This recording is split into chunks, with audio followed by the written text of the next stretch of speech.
Elle s'appelait Amélie. À 32 ans, elle travaillait comme serveuse dans un petit café au cœur de Marseille, un endroit où les habitués se mêlaient aux touristes attirés par l'odeur du café fraîchement moulu et des croissants chauds. Amélie était connue pour son sourire chaleureux, ses manières douces et sa capacité à se souvenir des commandes des clients réguliers, même les plus compliqués.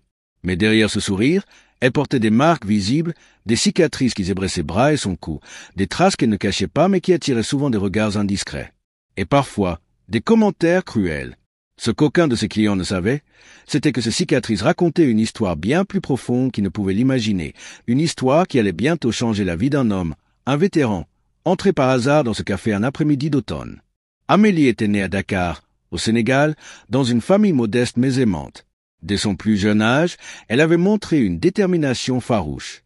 À 18 ans, elle avait quitté son pays natal pour la France, cherchant une vie meilleure, mais aussi poussée par un désir ardent de servir.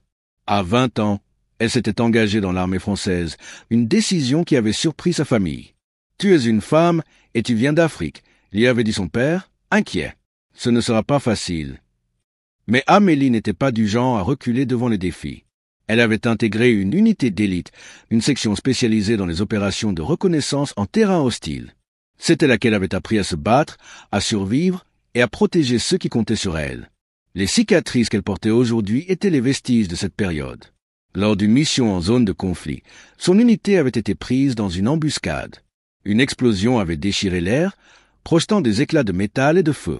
Amélie avait été blessée, gravement, mais elle avait continué à se battre, sauvant 2 de ses camarades en les traînant hors de la zone de danger.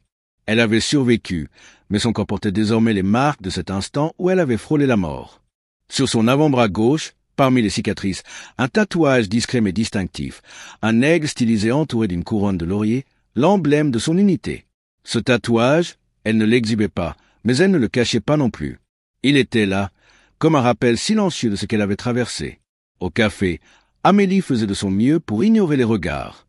Les clients, pour la plupart, étaient aimables, mais certains ne pouvaient s'empêcher de fixer ses cicatrices. Parfois, elle surprenait des murmures, des mots comme accident ou tragédie, prononcés avec une curiosité mal placée.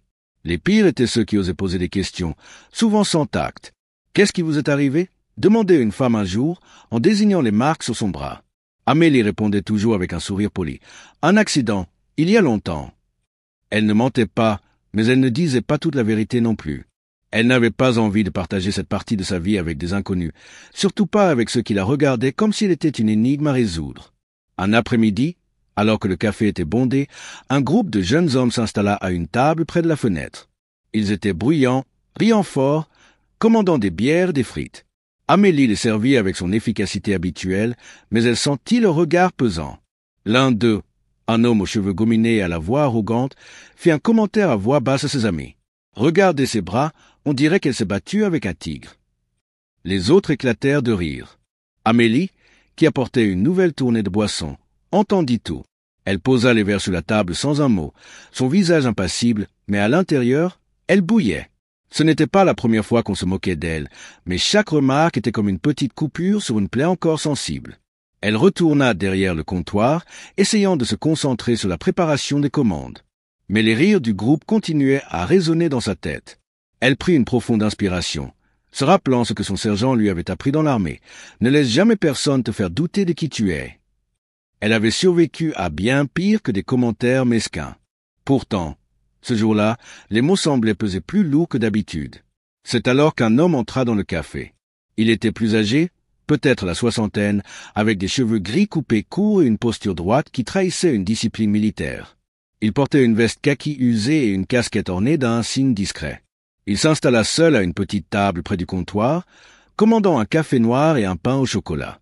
Amélie le servit rapidement, remarquant son regard calme et perçant. Il ne fixait pas ses cicatrices, contrairement à tant d'autres. Il la remercia d'un signe de tête et se mit à lire un journal. Les jeunes à la table près de la fenêtre continuèrent leur plaisanterie. L'un d'eux, enhardi par l'alcool, lança à voix haute. « Et la serveuse, c'est quoi ce tatouage ?» On dirait un dessin d'enfant. Ses amis rirent de nouveau, et Amélie sentit ses joues s'échauffer. Elle était sur le point de répondre, quelque chose de cinglant mais professionnel, quand l'homme à la veste kaki leva les yeux de son journal. Il ne dit rien au début, mais son regard se posa sur le bras d'Amélie, là où le tatouage était visible.